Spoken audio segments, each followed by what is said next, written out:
Is there anything you would have done differently? We reported a true story. Our colleague Brian Williams is back in Kuwait City tonight after a close call in the skies over Iraq. Controversial Supreme Court nominee Brett Kavanaugh and questions about Kavanaugh's drinking in the past. Sean Hannity, come on up, Sean Hannity. Today, Andrew Cuomo is having a moment. Hi, I'm Chris Steyerwalt. And I'm Eliana Johnson. These are the facts, folks. Welcome to Ink-Stained Wretches, where we break down what's going wrong and what's going right with the American news media. Eliana Johnson, together again. Here we are, together again. I don't know what they put up on the YouTube. I assume it's stick figure drawings of us. But it's very good to be together again here at Wretch Central. Yes. Enjoy it while it lasts. Enjoy it while it lasts. How are you? I'm fine. How are you? Living the dream. Living the dream. I burned my finger so badly with a cup of hot coffee. I didn't even notice that. I was going to say the now betrothed wedding ring. It's true. But I was waiting for an elevator at a hotel, and I was greedily stacking 2 cups of coffee, and I burned myself so badly. And I am proud of the fact that I did not scream, nor did I say any of the words that came to mind, because I was directly in the face of a very nice-seeming businessman from Australia who I frightened a great deal. If you're out there, sir, I apologize for what must have been a very difficult way to start your morning, which is me, a giant human in a WVU T-shirt, suppressing extreme profanity and shrieking as the elevator door opened into the lobby. So, good morning. All right. We have both big Trump stories and big-ish Biden stories on our front page. Yeah.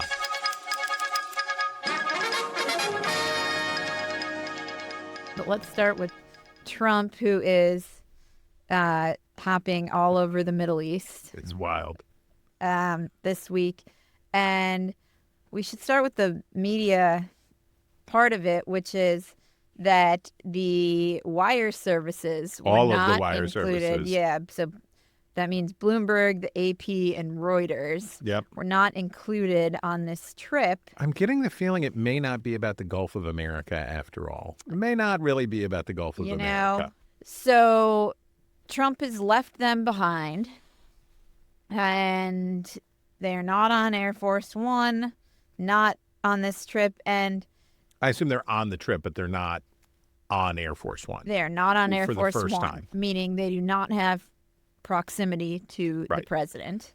And when he comes back, so the White House Correspondents Association is in high dudgeon about this. Are they?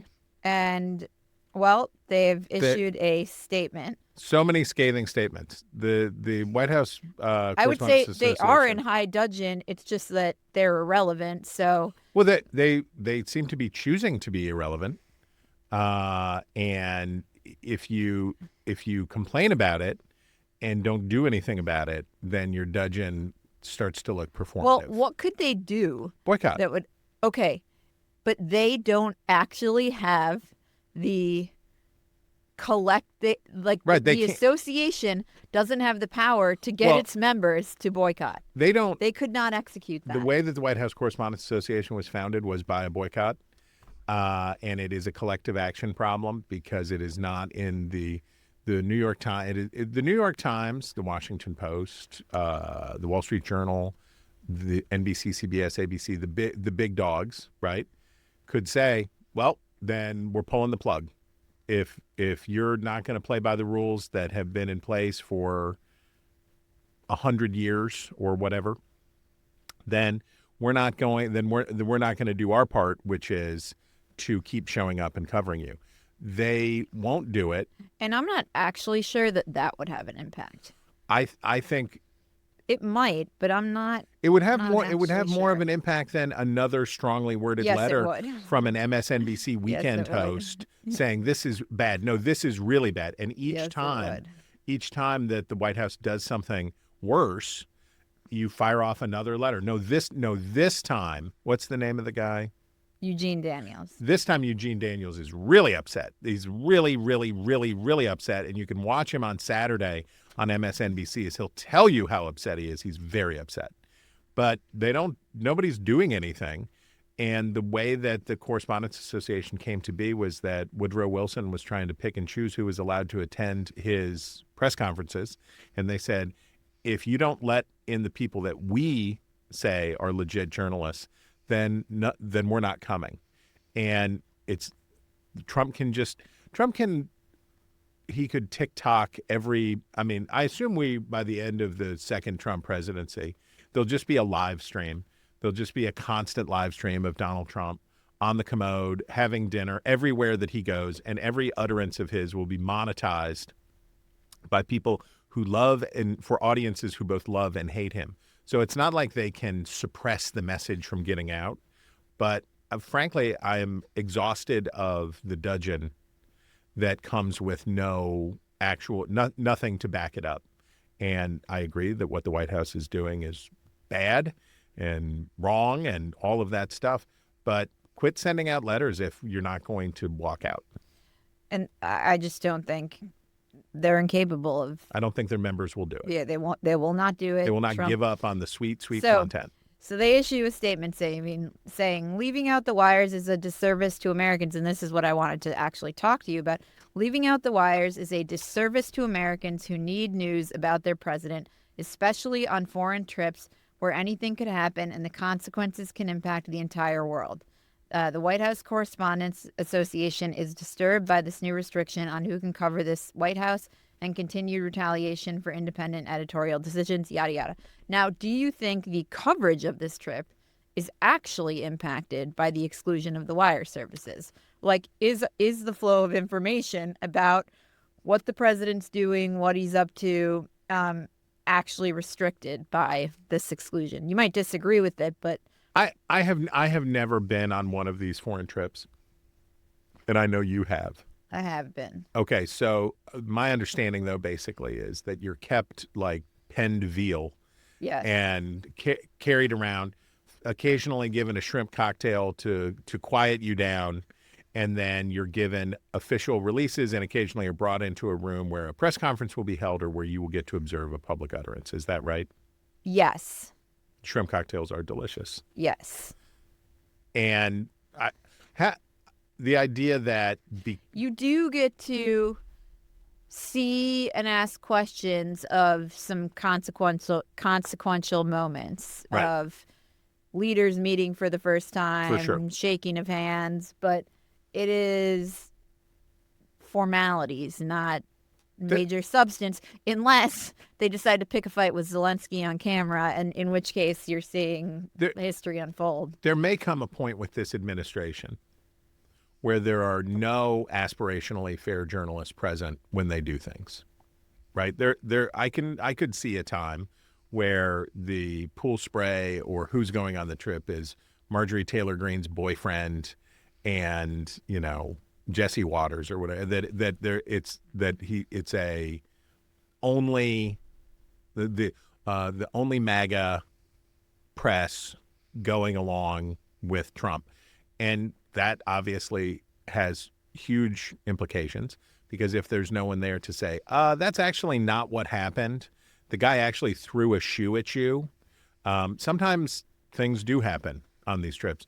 And the point of having aspirationally fair journalists there, or even hostile journalists there, is that you get a correct account of the things that transpire.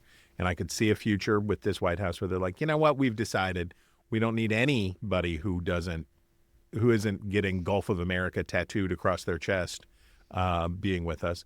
But no, I don't think the difference between is the New York Times on the plane and is the Associated Press on the plane, I don't know that makes the difference for Americans who need to know what's going on. Yeah, I haven't felt any difference in the coverage of this trip. Lots of coverage. Lots of coverage. And I wonder why. I wonder why there's so much coverage. Should we talk about a couple of things preceded the trip, and I think one important thing unfolded on the a couple of important things unfolded on the trip. Preceding the trip, Trump said he's so excited to accept this gift of a $400 million Qatari jet that he'll use as Air Force One. And then reportedly it will be transferred to the Trump Foundation, which has people on the left and the right up in arms, but also shows that the Gulf states understand how Trump operates and how to bribe him, unlock the keys to his heart, which is through tribute. Gifts. Yes, tribute. That exactly. That he comes as Caesar, and you're supposed to treat him that way, and you're supposed to. I love the story about Saudi Arabia has rolled out a custom mobile McDonald's as a trailer as a tractor trailer that can deliver Donald Trump his Filet-O-Fishes and Big Macs, one bun minus one bun. The shocking amount of tribute that is being paid to Trump and his family. The crypto, the billions of dollars in Trump crypto, which has no intrinsic value. That the Gulf state people from the Gulf states are buying $2 billion, I think. The real estate deals for his kids and his family, all of that stuff. I wrote my column for Tuesday. The James Comer, who is the former head of oversight, he's former, right? I think he progressed into some other committee. But Comer, who was the oversight committee chairman, who rightly dogged Hunter Biden and we talked about it on this show, Hunter Biden paints a painting and then an art dealer sells the painting, which is horrible, for however, $500,000 or whatever. And it's like, well, this looks an awful lot like influence peddling. This looks an awful lot like what Hunter Biden was doing before, but now he's doing it through art. And House Republicans went wild. And the reporter Haley Bird Wilt said to Comer, "What about what the Trump kids are doing? Do you think about that?" And he said, "I want you to write this down. I have absolutely no problem with what the Trumps are doing because they're being transparent. They're being out in the open with it." And I think that goes to your point, which is the message to the world from Trump's visit to the Middle East is, you want to do business? You want a good deal? You want a trade deal? You want military equipment? You want stuff from the United States? You better pay. You better pay. And accepting the plane out in the open, Jeff Maurer. Well, it's not just the trip to the Middle East. That is Trump himself. But there's Don Jr.'s club opening in Washington, D.C. with a $500,000 membership fee. I'm told that it's really $1 million. It's $1 million million, yes. Membership fee where you want I'm access? Not sure how, yeah. I mean, they're not saying that explicitly, but that is obviously the message that, come join this club and we're going to be sitting there waiting to talk business with you. Remember Democrats howled about the emoluments clause and foreign nationals spending money at Donald Trump's hotel? And it came to naught because it was like, well, yeah, I mean, he benefits from the money, but it's not a direct gift. And I don't think we can quite get there. And it didn't quite land. So this time, who cares about the emoluments clause? The Congress should have to, I suppose, approve a gift of such a magnitude that goes to Donald Trump. But if you say, no, it's going to go to the Donald Trump Presidential Library. So that's like when Meta was trying to get on Trump's good side. They said, we're going to settle the lawsuit. How are you going to settle the lawsuit?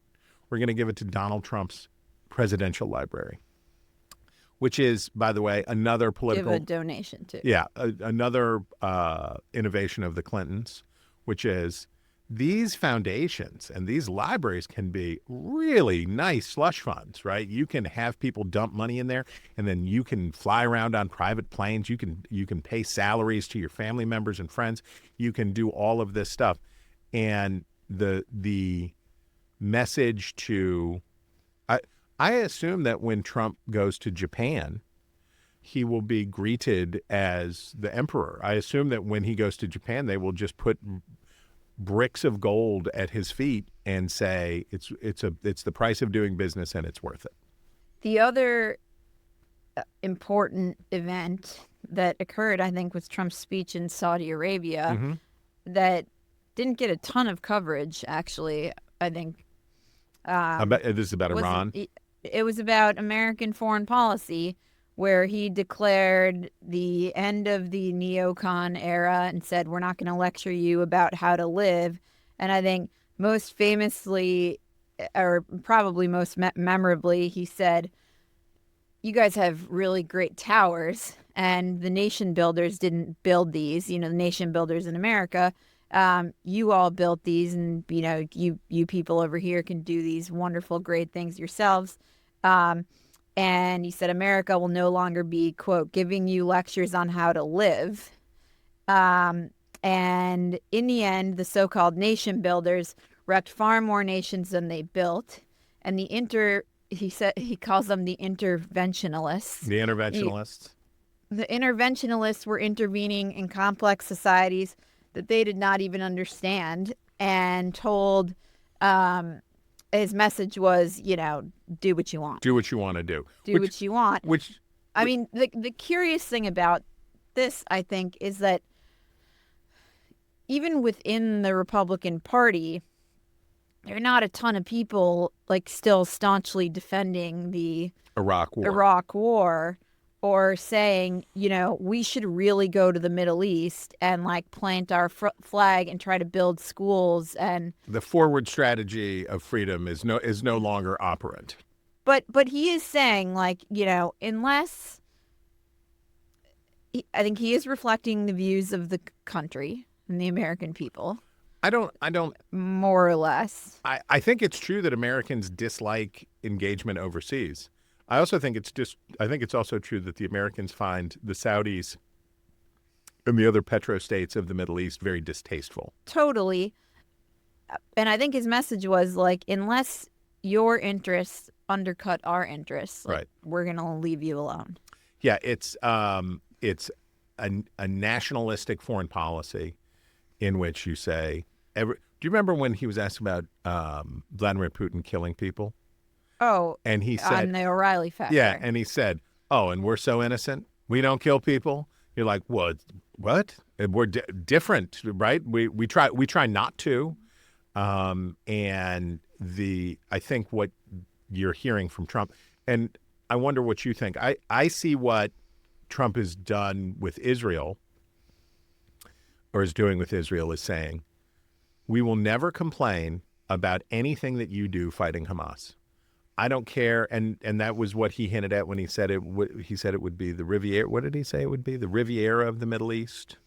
Yeah. So he said, I don't care if you kill everyone who lives there, pave it, bomb it to the Stone Age. I don't care.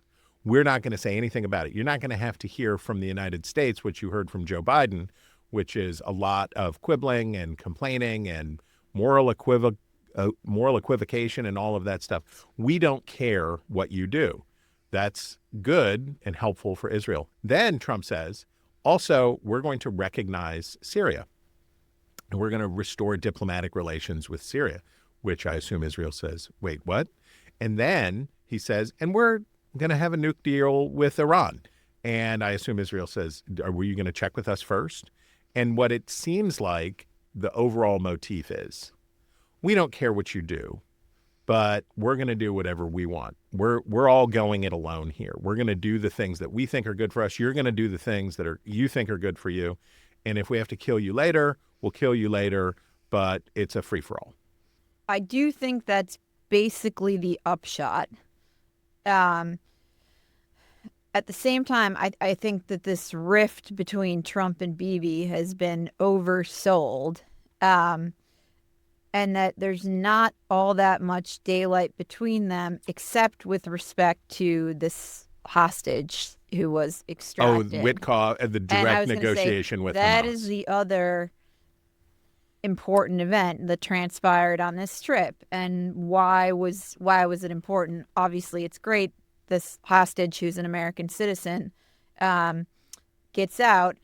It was important, and I think upsetting and wonderful for the Israelis at the same time, because it was suggestive and played into a trope that the Iranians and other enemies of Israel want people to believe, which is that if you have two passports and you're not just an Israeli, you're treated differently. Yeah. You are better than, you are more than, you are safer than.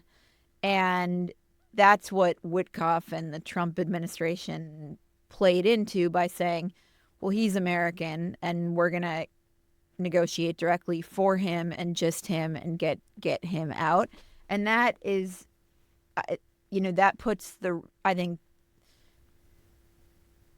playing that game undercuts sort of the Zionist project. If one believes that the problem in the world is that America does not have a free enough hand. I read a piece in Axios with, I think it was Ben Rhodes, but basically Obama and Biden people being jealous of, like, Trump just says and does whatever he wants. He doesn't have to care about the hawks in his party because he controls the Republican Party. And they were envious, basically, that Trump could do things to Israel that Joe Biden never could, that Barack Obama never could, because the Republicans will not say anything to Trump if he does things that are bad for Israel. And there were other components in there, but that was the upshot of what they said. They were jealous of it. If you think that the problem in the world today is that the United States does not get enough of what it wants and is not free to do enough of what it wants, then you might say, well, then we just have to let everybody do whatever they want. You want to invade your neighbor, you want to go for it, you want to try it. This is the mess around and find out approach. Like, try what you want to try. The predominating idea since the end of the Second World War was that the global order was good for the United States, that the rules were good for the United States. And now we're going into a phase where we say the rules were not helping the United States anymore, so we don't have to follow them, and neither do you. The corollary of the U.S. saying, hey, like, we don't really believe in alliances and we're going to do whatever we want, is that there's already been a lot of talk of Israel saying, like, we got to wean ourselves off dependence on the U.S. And I think that's going to spur that. Not that there's any, like, reduction in feelings of closeness between the leaders of the two countries, but I think there will be increased talk and actually action towards that due to the Trump administration's and the Biden administration's and the Obama administration's approach to if the idea of Zionism, as I understand it, is that Jews said we cannot count on anyone else to defend us, so we will have to find a way to defend ourselves. Then the answer is, okay, if it's going to get weird, we should probably find a way to make sure that we are self-sustaining and not so dependent on the United States. Also this week, put the ramp down. We have put the ramp down. A series of quote-unquote scoops preparing for the May 20th drop of the Jake Tapper, Alex Thompson book on what they call the cover-up of Biden's decline. In the run-up to his re-election bid, the cover-up that couldn't be covered up. Yeah, I'm covering it up. No one knows. So we'll talk about the scoops that have been doled out in The New Yorker, in CNN, and in Axios. I have to say at the top that I'm excited to read the whole book. Okay. Thompson's a good writer. But I must say that reading the scoops, haven't actually been surprised by any of them. The wheelchair? I was not surprised by that. Were you?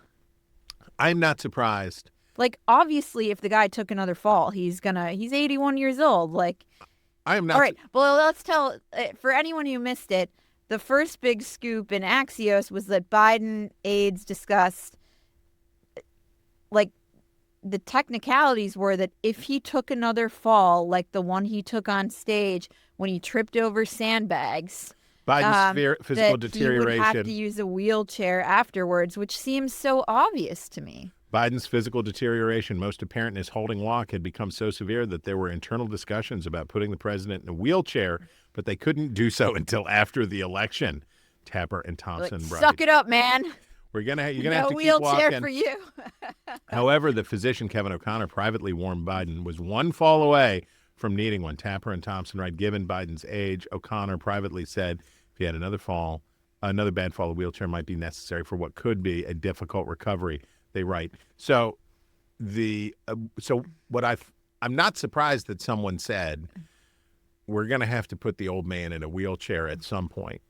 But I am impressed that Thompson got the story right. He got the get. It was knowable or one could easily speculate that was true, but he got the receipts. Well, it didn't surprise me. And the other thing that occurred to me about this is that we've seen Nancy Pelosi fall and then use a cane or a walker or Sure. be in a wheelchair.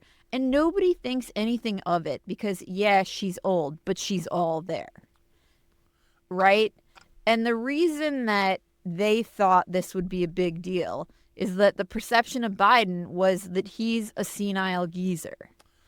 It's not like we haven't had president, like FDR used a wheelchair. But people didn't know that FDR used Right. a wheelchair. And when it was time for him to go up to the lectern, he'd get help from his sons when he was campaigning. Times have changed. Times have changed. The Speaker of the House, or what do they call her? Speaker Emerita. Yeah. Amazing. Amazing. When you're the Speaker of the House, if you're in a wheelchair, so what? The people are not paying attention to that. If you're the President of the United States, the act of running for president is a job interview. And the most important part of the job is walking out on stage at moments of national crisis, during a war, overseas, doing that thing. The reason that debates are actually valid, the valid part of debates as the job interview process is, that's basically what you want the president to be able to do, to be a spokesperson for the country, to explain and talk about things, and to look like he knows what he's doing. I think any president being in a wheelchair would face difficulties, but you were 100% right that the idea, picture the world that the Biden people were describing. Joe Biden wins re-election, right? Drooling into a shopping bag. He wins re-election, and then they're like, and we're happy to announce Chair Force One. Here comes the new presidential wheelchair, and you've just reelected this man, and now we're putting him in a home, right? Now we're going to wheel him off. And the thing that I still, and I'm sure I could, I frankly don't care at this point, because the idea that the narrative that has emerged from the Tapper book and what has come out is everything was fine until 2022, and nobody knew. That's the piece it's alluded to in the piece about new book. This is the scoop that Tapper gave to CNN.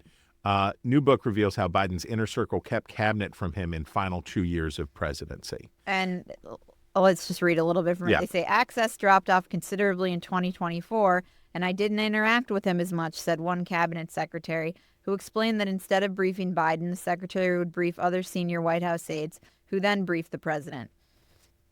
Yes, the president is, quote, making the decisions, but if the inner circle is shaping them in such a way, is it really a decision? Are they leading him to something? The cabinet secretary wondered. So two things here. One is the comfortable narrative. Why didn't you stop this? Well, it was fine, and then they kept him from us, right? Why didn't you 25th Amendment him? Why didn't you do something about his obviously rapid decline? They said, well, we didn't know. And that's something that journalists are going to glom onto as well. He seemed fine, and then it got a lot worse. And Biden's decline from 22 to 24 was pronounced. But the real turbocharged decline was 2020 to 2022, right? You can see, look at the difference in Joe Biden from the 2020 campaign to when he's out. Do you remember the Dracula's Castle speech he gave in 22? It was in Philadelphia, I think, and they Oh yeah. and they did the red lights behind him, and he got up there and was just screaming about democracy. Watch that speech, and then watch his 2020 virtual convention speech. Look at those two. The decline is like you can see it. It's not as astonishing as the decline. If you want to put together the clip reel, you could go and say, here's Joe Biden in 2012 debating Paul Ryan. Here's Joe Biden in 2020 running for president. You can see the decline. It's obvious. But then it accelerates dramatically from the moment he takes office to 22. And the premise here that we're hearing from these cabinet secretaries, people looking for plausible deniability, is, well, things got so much, we never saw him. But it raises the second question, which is what I very much somehow the public knew. Somehow people knew. Yeah. The most important question I have for this book, and I hope Alex Thompson got, which is, who was that inner circle and who was making those decisions? So far we've gotten no names. Right. And I would say the focus is on the physical aspect of his decline rather than the mental aspect of his decline. And I'm eager to read about the mental aspect. The mental aspect. Which we got George Clooney. We have George Clooney. Yes. Do you want to tell that story? That Biden couldn't. So I think this is the biggest scoop that's come out so far, is the Clooney scoop. That Biden couldn't recognize, didn't recognize George Clooney. Yeah, it's like every person in America can recognize George Clooney, one of the most famous people in the world, and Biden blanked on him. Yeah. And it's so that's cognitive decline. So yes, the chronicle of the cognitive decline is interesting, but still not as interesting to me as who was making these decisions, who was in that inner circle, because that's a book I want to read. I want to read a book about the shadow president, the tiny claque of insiders. Was Hunter Biden in that circle? Was it about who could? So we have a situation with Donald Trump where the people who are the best at manipulating Trump are the people who are the best at setting policy, right? So if you have if you're a kid, this was the Ivanka Trump Kushner phenomenon. So it was all about who could stay close to Trump without getting exploded. And that those people, because Trump agrees with whoever the last person he talked to said, those people have extraordinary sway. Laura Loomer, whoever it is that is in his ear at the moment, has extraordinary sway. With Biden, the question is, was it about people like Hunter Biden convincing his dad, or was Biden so checked out that people were just making decisions on their own and auto-penning it? I don't know, and I want to know. I agree. I want to know. And I must include the superb piece from my colleague, Jonah Goldberg, about the media's role in all of this. And he makes this point, which I think is valuable. The mainstream media thinks it's more powerful, or should be, than it actually is. This leads you to what you might call the Spider-Man complex. With great power comes great responsibility. As a result, many in the media think that covering facts that create problems for their preferred narratives and political outcomes is perilous. As CNN's Hadas Gold wrote in July 2024, it can be tricky to report on something as difficult to define as a person aging when his opponent is a convicted felon who regularly lies and has threatened to use the government to go after his political opponents. I agree that it's tricky to define age-related problems because people age differently. Bernie Sanders is the socialist Methuselah, and Donald Trump will be 79 next month. But Biden's age problems are entirely independent of the fact that Trump is, in fact, a lying, vindictive felon. This is so right. This is so true. The arrogance of the press that believes, the members of the press that believe that we are so powerful, that we are so mighty, that whether or not we are reporting the truth, whether we should report the truth, it all comes out. Everybody learns everything, and we're not in charge. Well, this whole election exposed how powerless they were, Right. right? Like the two candidates debated, everybody saw it. The public was registering their concerns in polls, and the press was telling them they weren't seeing what they were seeing, and nothing they said mattered. I do think that if Trump had agreed to a second debate, he might have lost. I still think if he would have done a second debate, he might have lost. And he never had to do a primary debate. And I think that helped enormously. But yes. Well, the primary had nothing to do with Biden's age. No, I'm talking about Trump-Harris. If Trump would have done a second debate with Harris, he might have lost. But that's totally irrelevant to what I'm talking about with regard to the media covering Biden. Biden's Right. age. Oh, okay. I thought you were talking about the Trump-Harris debate. Yes. Okay. So that brings us to business news, where there was an extremely long New Yorker piece. The headline was, "Is Jeff Bezos selling out the Washington Post? How the paper that brought down Richard Nixon is struggling to survive the second term of Donald Trump." And I would say this was many thousands of words. And the answer was, they don't know. And what's going to happen to the Post? They don't really know. We'll see what happens. And I really didn't learn anything from this piece. It was there were lots of gossipy goodies in there. I particularly enjoyed the nugget about, what's his name? Carl Bernstein's partner, Bob Woodward.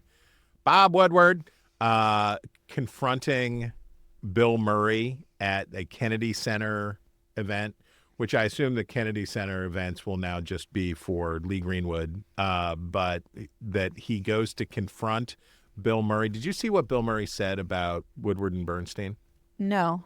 So was he talking to Joe Rogan? I forget who he was talking to, but Bill Murray was being interviewed, and he said that after he read the depiction of John Belushi's life and everything else in the book Wired, he said, my God, they framed the president because he was so divorced from his actual experiences with John Belushi.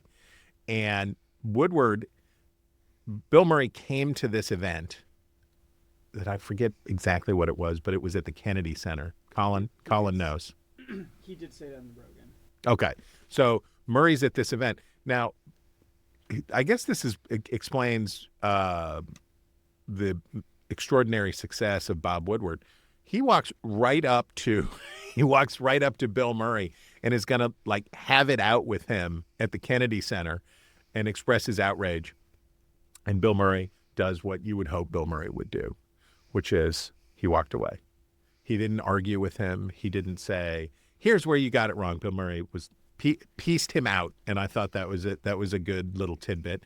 And also, Woodward, I like the idea of Bob Woodward endlessly emailing Jeff Bezos, and Jeff Bezos not knowing anything about journalism or Washington or whatever else. This is before he entered his pit bull phase, when he was still the West Coast nerd, and he is emailing him. I'm like, well, you need to do this for the soul and the spirit of the Washington Post. And this is an institution with a character. Like, Jeff Bezos doesn't know anything about building institutions. Yes.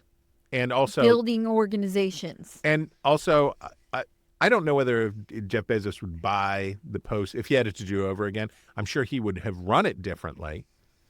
I don't even know that he would buy it again if he had to, because, and this is a point that's been made in a bunch of other places, the bargain that Zuckerberg, Bezos, and others made. Oh, Colin, what do you got? Bill Murray went to a documentary. Oh, yeah. I did read about this interaction. Of becoming Catherine Graham. Yes. I was also there. You were there? I was there. Did you say anything to Bill Murray? You're going to party. You get invited to I didn't even know Bill Murray was there. You get invited to. I can't believe the stuff that you get invited to. Trust me, when we talked about our favorite journalism books, Catherine Graham's book was like my favorite book. So I thought, I should go to this, and then it was like I was not asked. The whole mainstream media. I was not asked. You would have fit in much better than I did. I would not have gone, but I was not asked. Anyhow, I didn't see anyone because I went and watched the movie and left. Your guest list situation is much swankier than mine.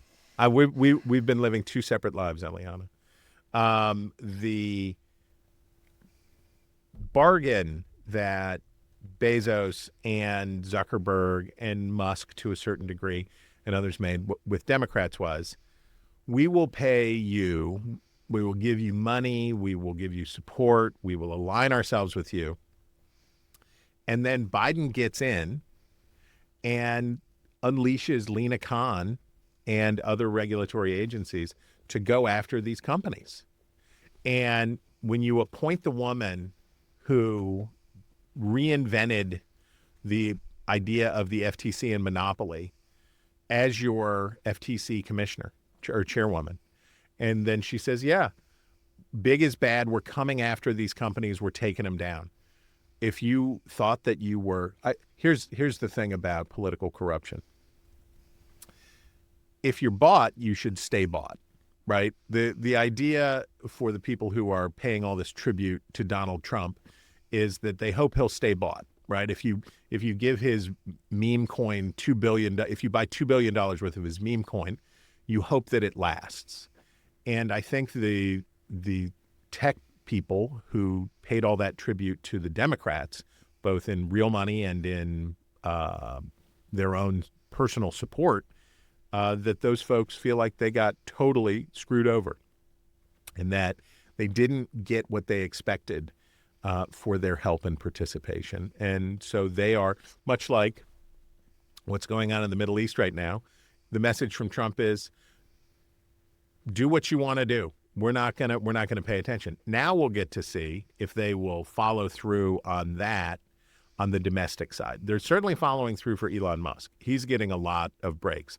But Bezos and Zuckerberg must be saying, like, when do we get will our new bargain be a better bargain? All right. Oh, your favorite story. Now it's time for your favorite story. Oh, yeah. We got to do our sports section where, Chris, you have flagged with this Washington Post piece. The deep dive. I love that this is in their college football section. It's sad to say that they're in the right place now. Yep. Bill Belichick, Jordan Hudson, and the making of a PR disaster. And I think she lost this Miss Maine USA pageant to a transgender woman. That's the meanest thing anybody's ever said. Okay. Yeah, she did. That's so mean. But Belichick was there cheering her on from the stands. So the Post reports that Belichick asked UNC officials to include 24-year-old Jordan Hudson on correspondence about media and promotion, according to emails obtained through public records requests. And she posted to social media internal communications between herself and Belichick's book publisher.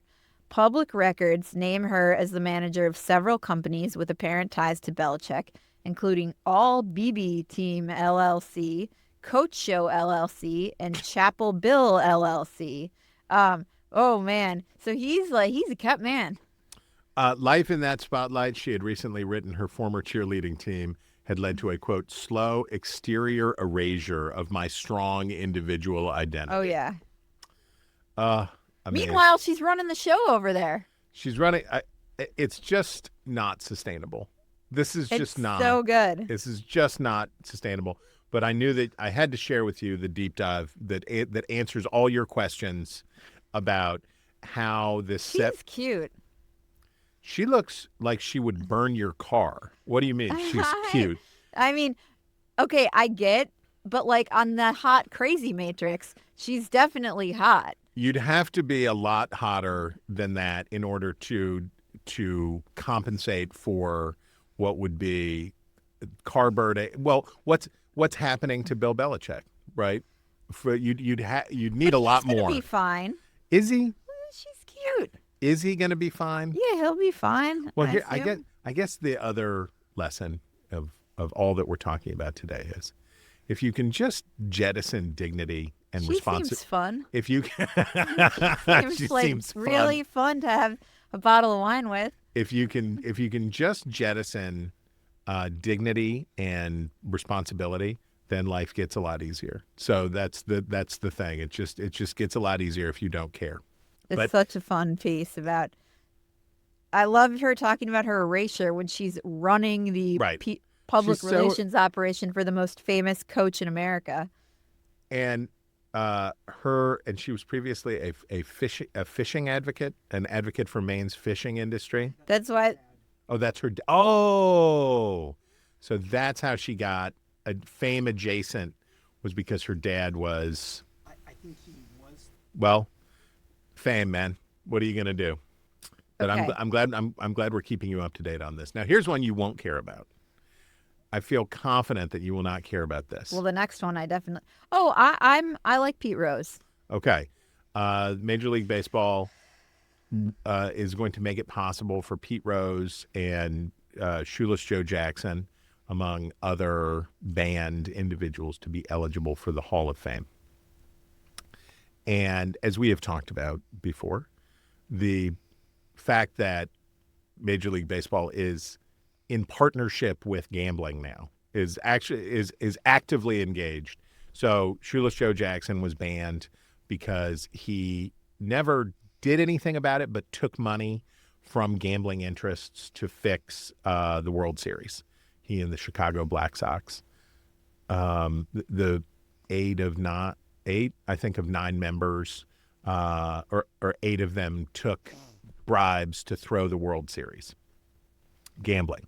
Pete Rose gambled on games that he was playing in, and upholding the standard from the 1918 Black Sox. 1918. Baseball nerds, I apologize. Chris Scalia is out there somewhere slapping the dashboard of his car. But keeping the standard of, if you gamble or associated with gambling on baseball, it's the professional death penalty. Pete Rose was hit with that sanction. And then people said, why? What do you care? So now Pete Rose has been reinstated and now will be eligible for and will be, and I'm sure go into the Hall of Fame right away, because he was an extraordinarily good hitter. He was the Ty Cobb of his era, and the Big Red Machine, and what he did, what it was able to do in Cincinnati, astonishingly good baseball player. But I will say this.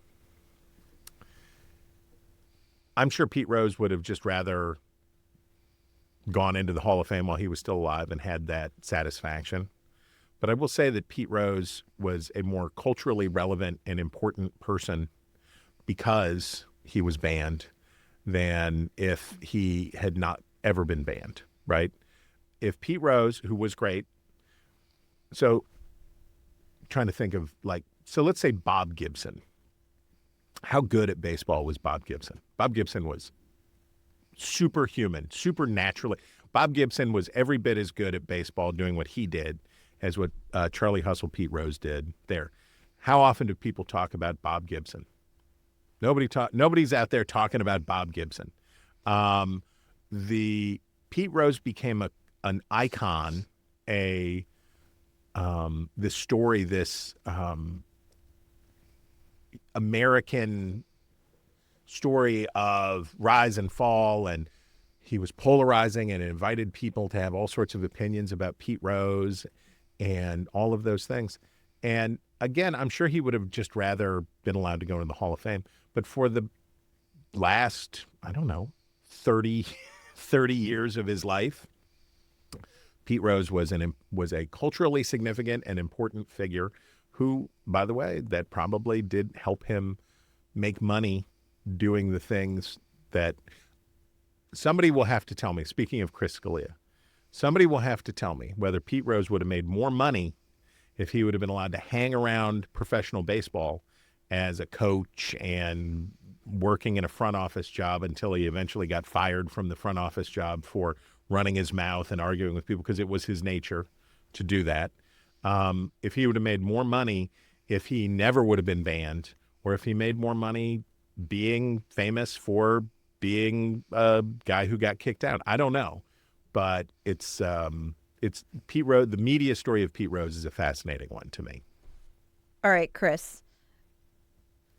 In our style section, we have a very important piece / question put to the New York Times' style expert. Okay. Somebody asked, can I wear a sheath dress without looking like a MAGA woman? Women in President Trump's circle have a very unified look. Our critic explains where that comes from and how to style yourself against type. So the question is, my style can be described as modern minimalist meets classic. Okay. I own several sheath dresses that fit and flatter. Okay. All right, I already don't like this person. But when I put them on now, they echo what I see as MAGA style. How can I restyle them without sacrificing my aesthetic? That question is from Miriam in Whidbey Island, Washington. It's a nice place to be so from. A sheath dress is basically like a, mid-thigh to knee-length dress that's sleeveless, but not like spaghetti straps. It's Right. just like, It's the Fox News yeah, dress. it's like a sleeveless Yeah. dress. So it's a pretty simple style that's definitely not a MAGA dress. It's just a professional dress that all sorts of people wear. Yeah. And that I would 100% not say, oh, that's so MAGA if you wore it. MAGA is like The hair. blonde curls A and beachy wave. tons of makeup and lip filler Yes. and fake eyelashes Cross pendant. and MAGA is the hair and the makeup. Yes. It And the is not- shoes. Yeah, and super high heels. And that is actually exactly what the New York Times style columnist says. It's not the garment. I guess you would say that for men, is it Donald Trump always wears a blue suit? Is it MAGA to wear a blue suit? No. No. So the Times style columnist Vanessa Friedman says, the look of Trump world is increasingly about the beauty choices more than the clothes. Attorney General Pam Bondi, who favors pantsuits, and Caroline Leavitt, who vacillates between suits and sheath dresses, are never... they're totally Trump women. Even before they get to policy, there's actually a name for how they look. Mar-a-Lago face. And she says it's also called conservative girl makeup. And that I think we talked about Mar-a-Lago face, but she describes it as flowing hair and false eyelashes and lip plumper. So there's that. Anyhow, I just thought this was such a ridiculous question. Let's focus on all the makeup and all the hair. All the makeup and all the hair. All right. Pick it up speed. All right, Chris, that brings us to our obsessions of the week.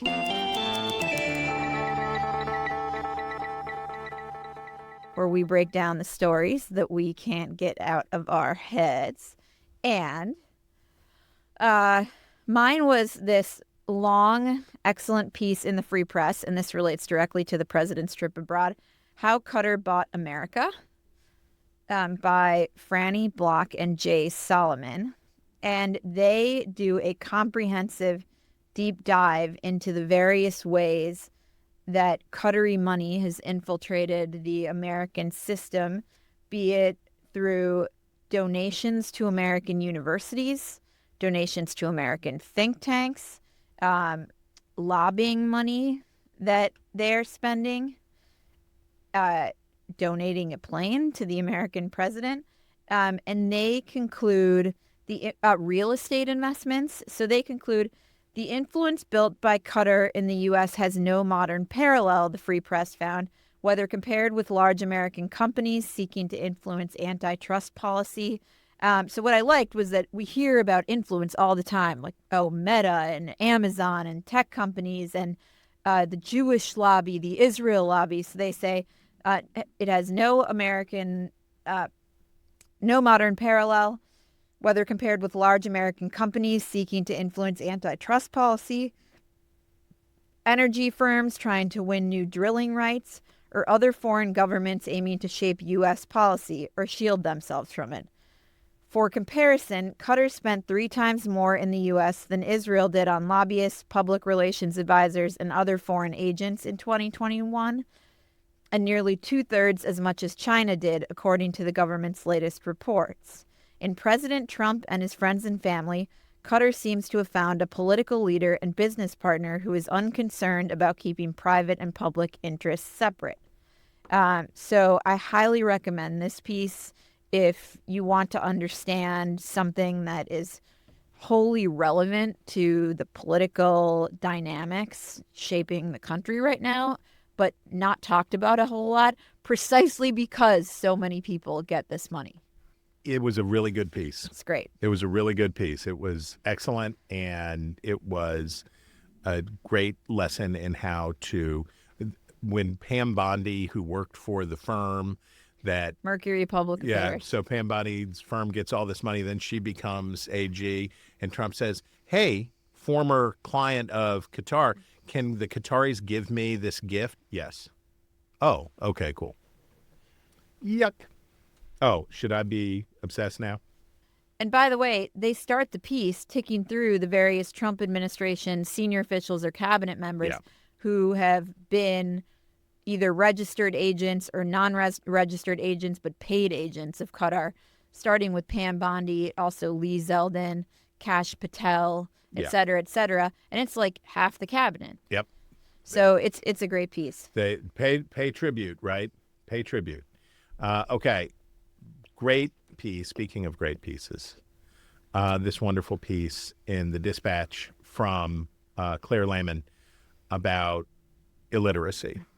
When people think about illiteracy or talk about illiteracy, they're talking about functional illiteracy, people who can't read at all.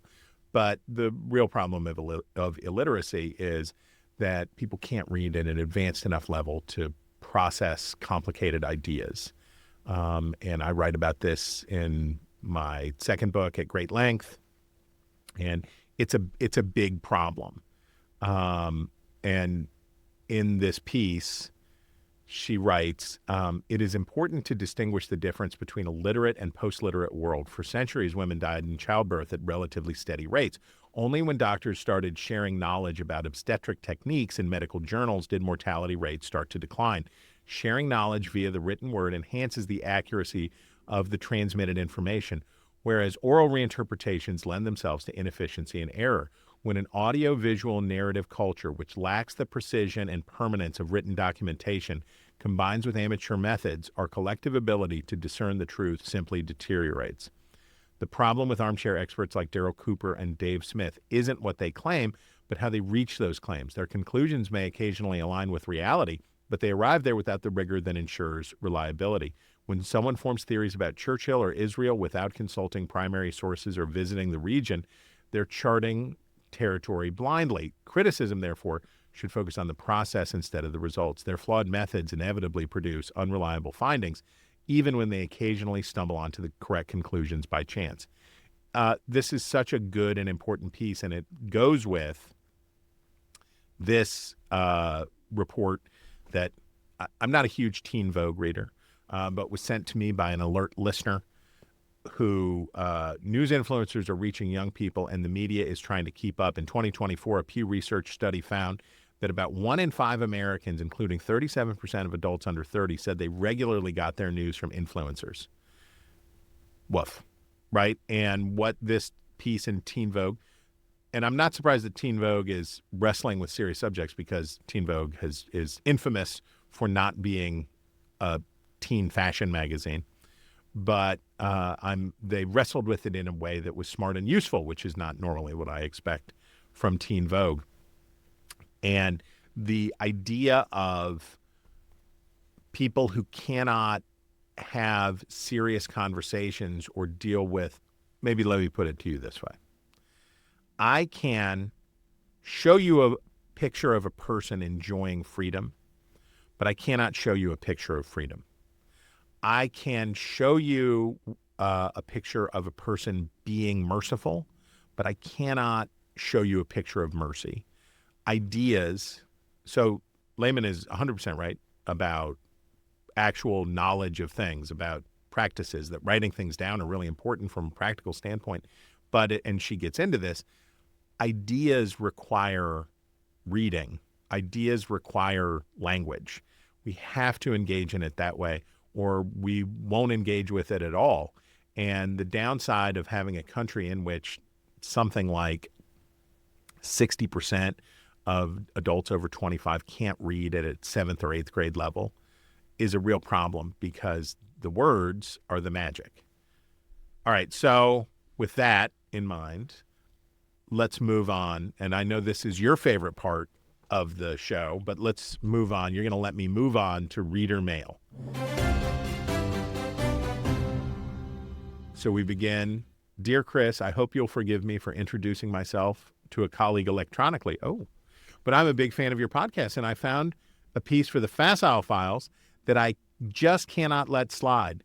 It's from The Guardian. Look out. It's called Cringe, ! How Millennials Became Uncool. Surely it couldn't be the fact that the eldest members of our cohort are scheduling their first mammograms, colonoscopies, while the youngest have caught themselves whispering, "This is my jam," as they push their shopping cart down the condiments aisle at Harris Teeter. And Eliana, I promise I didn't forget you. I would love to hear your take on pulled-up crew socks trend, with or without leggings, and Gen Z fashion in general. Thank you both for consistently being a highlight of my week. Christina Komp, AEI. I didn't know. Hello, Christina. I don't care whether you're introducing yourself digitally or not. It's very nice to meet you. I'm glad that you're a listener. Oh my gosh. I'm so glad I was asked about this. Okay. Let me address the first part first, and then you can jam your jam. Fine. Well, actually, I'm just going to give it back to you in this way. Don't include me as an elder millennial. I'm a Gen Xer. I'm a proud Gen Xer. I'm an elder millennial. You're an elder. This is a real question for you. I'm a Gen Xer. We've never been cool, particularly, and I'm good with that. I was born in the year of our Lord, 1975, and I am peak prime Gen X, and I want no association with elder millennials. Over to you. All right. So the question arises because there's all this commentary on social media that you can tell old people from young people in a gym by the old people wear like the ankle socks or no-show socks, and the young people wear like these high socks kind of scrunched over their leggings or just scrunched on bare legs with shorts. And I will say, I tried to do like the higher sock thing, and no, I have to be an old person.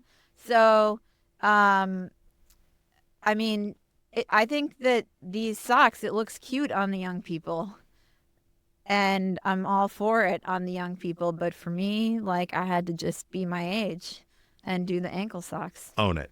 You got to own it. I had to just be my age. All right, I'm for that. It's very nice to meet you, Christina. Thank you for writing in. So, all right, Chris, that brings us to our favorite items of the week, where I am forced to say something nice. Chris, what is your favorite item? This is a marvelous piece, and it's marvelous for me because it hits me right where I live. It is a Ben Jacobs piece for Politico, the first thing George Santos should do in prison.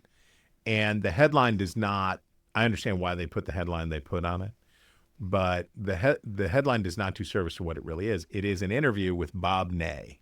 Are you old enough to remember Bob Ney? Bob Ney, congressman from Ohio, who went down. He was the most visible. He was the most visible casualty of the Jack Abramoff lobbying scandals, corruption scandals of the aughts. And Bob Ney went to the can. He did time. And Ben Jacobs very wisely thought, okay, George Santos is going to prison unless Donald Trump. Do you think Donald Trump will pardon George Santos? he's like right down the middle of the plate for a Yeah, Trump you would pardon. think that he's got the He right. loves the fraudsters. Yeah. But Jacobs interviews Bob Ney, and it's a great interview. It's super revealing. It's entertaining. I love it. Love it. Chris, my favorite item was a New York Times piece headlined "The Surprising Ways That Siblings Shape Our Lives. Parents try everything to influence their children, but new research suggests brothers and sisters have their own profound impact." And the author wrote a forthcoming book called "The Family Dynamic: A Journey into the Mystery of Sibling Success." And she focuses in the piece on some families where all the siblings are extremely successful and on how the dynamics between the siblings played into each sibling's type of success. So one of the families, for example, is Rahm Emanuel's family, where Ezekiel Emanuel is a super successful physician. Rahm Emanuel, obviously successful in politics. And then Ari Emanuel is very successful in entertainment. Another family where, one sibling's an Olympic athlete, but the other two siblings are also very successful. And it's extremely interesting to hear the siblings talk about how the dynamics with each other played into the way that they poured themselves into what became their I have careers. twin sisters, and I can say that that definitely worked with them because they're both high achieving. They're both wonderful human beings, but they're both high achieving, and I think there is a lot of propulsive material in that stuff. So I highly recommend the piece. It was just a really fun read and I think important. So totally recommend that. That is the news about the news. If you have a story you want us to talk about, email us at wretches@nebulouspodcasts.com and sign up for our newsletter at nebulouspodcasts.com. This has been Ink-Stained Wretches from Nebulous Media, produced by Colin Chicola. Find us on iTunes or wherever you get your podcasts. Just search for Wretches.